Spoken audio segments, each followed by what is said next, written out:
Good afternoon, ladies and gentlemen. It's a privilege and honor to be here with my fellow Nevadans and all of you. First and foremost, I'd like to thank the President and the First Lady for coming to Las Vegas to show their concern and support for our great city and our great state, and the victims and the families of this horrible tragedy.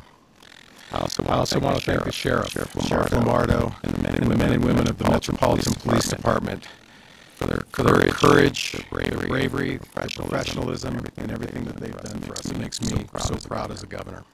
The first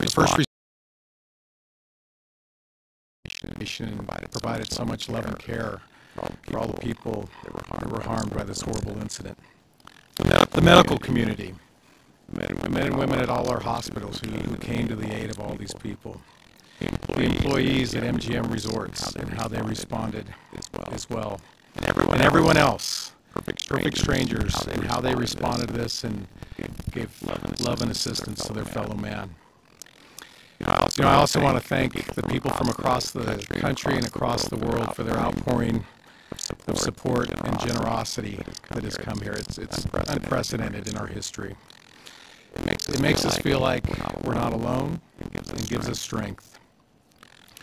Briefly, I attended a candlelight vigil last night at the University of Nevada. It was an impromptu event. Over 1,500 people showed up on very short notice. We all held candles. We all hugged one another. We held hands, and we held those flames out in front. As I said, we've seen generosity on a scale that is unprecedented in Nevada history. We know that we will never, ever forget this horrific event. But we will march forward as a family, giving each other comfort, support, and love. The future is going to come one day at a time. We all have a choice how we're going to live each day. We must be glad, we must be good, we must be brave, and we must have faith. And we will emerge as a stronger, kinder, better state and nation. So God bless the victims and their families. May they give them peace. God bless our great state, and God bless our nation, the greatest nation on earth. And with that, I'm very privileged and honored to introduce the First Lady and the President of the United States.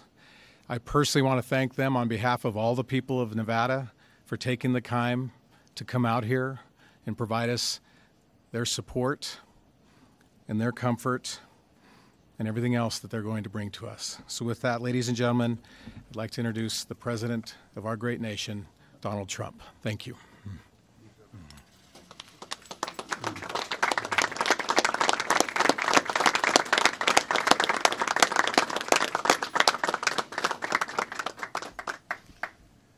Thank you very much, Governor, and we really appreciate that. And I will tell you, the people of Nevada and the extraordinary city have shown the world their incredible character, courage, and resolve. Nevada really is a very, very special place. I'm honored to be here today at the Las Vegas Metropolitan Police Department in the company of heroes. Thank you to our police, our firefighters, and to our first responders, and of course to Sheriff Lombardo. Incredible job you've done. Mayor Goodman. Hello, Mayor Goodman. I couldn't be blocked by anything No, you beautiful cannot. in the world. Senator Heller. Thank you very much. Senator Cortez Masto. Majority Leader. Where is Kevin? Majority Leader. Kevin McCarthy. Adam Laxalt. All of the great congressmen that we have with us today from both parties. We just are very honored that you could be with us. And on behalf of the grateful nation, Melania and I thank each and every one of you in law enforcement. In the depths of horror, we will always find hope in the men and women who risk their lives for ours. The mass murder that took place on Sunday night fills America's heart with grief. America is truly a nation in mourning. I visited the hospital earlier today, where many victims are still recovering from their wounds, and we ask God to ease their suffering and to speed their healing. We pray for the recovery of the injured and those injured officers who so bravely threw themselves into danger when duty called. And we grieve the loss of the law enforcement personnel who were killed in this vicious attack. Many families tonight will go to bed in a world that is suddenly empty. The people they so dearly love were torn away from them forever. Our souls are stricken with grief for every American who lost a husband or a wife, a mother or a father, a son or a daughter. We know that your sorrow feels endless.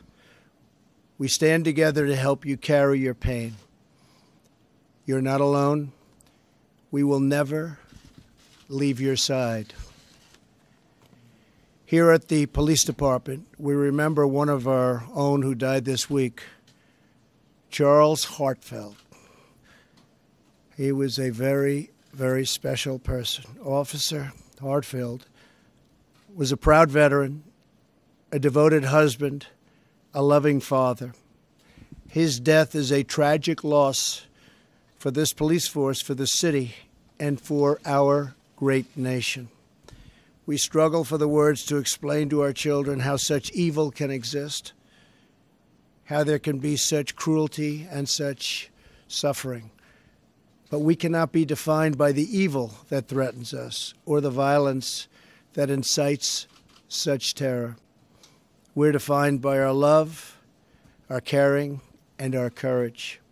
In the darkest moments, what shines most brightly is the goodness that thrives in the hearts of our people.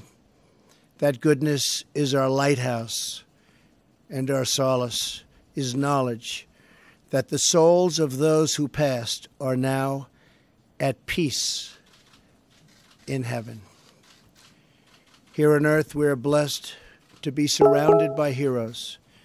As one eyewitness recounted this week, while everyone else was crouching, police officers were standing up as targets, just trying to direct people and tell them where to go. The officers were standing up in the line of fire to help those in danger and to find out where those horrible shots were coming from.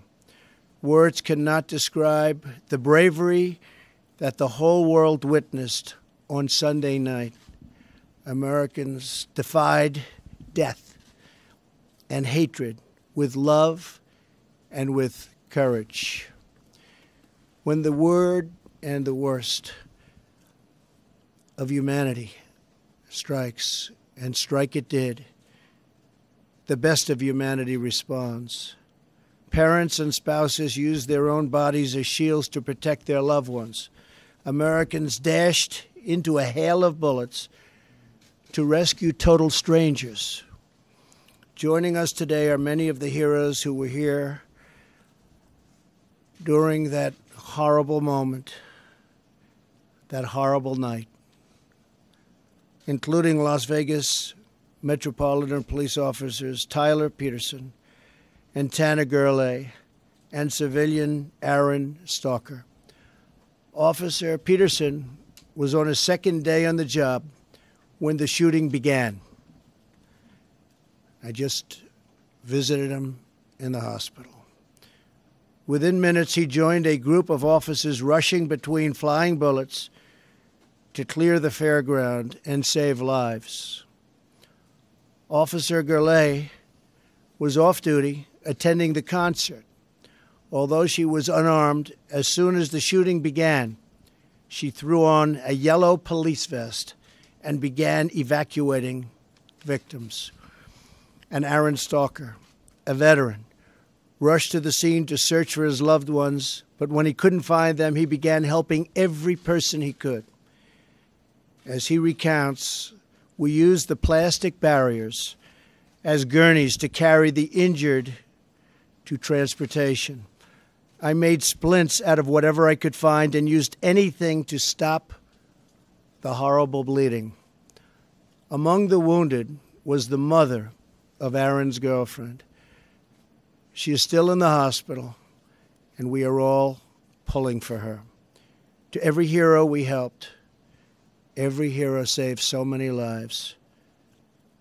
And believe me, a grateful nation thanks you. The example of those whose final act was to sacrifice themselves for those they loved should inspire all of us to show more love every day for the people who grace our lives. In the months ahead, we will all have to wrestle with the horror of what has unfolded this week. But we will struggle through it together. We will endure the pain together, and we will overcome together as Americans. May God bless and watch over those who protect us. May God bring healing to the families of the wounded, the injured, and the fallen. And may God bless our great country, America. Thank you very much. Thank you. Thank you, Governor. Thank you very much. Thank you very much.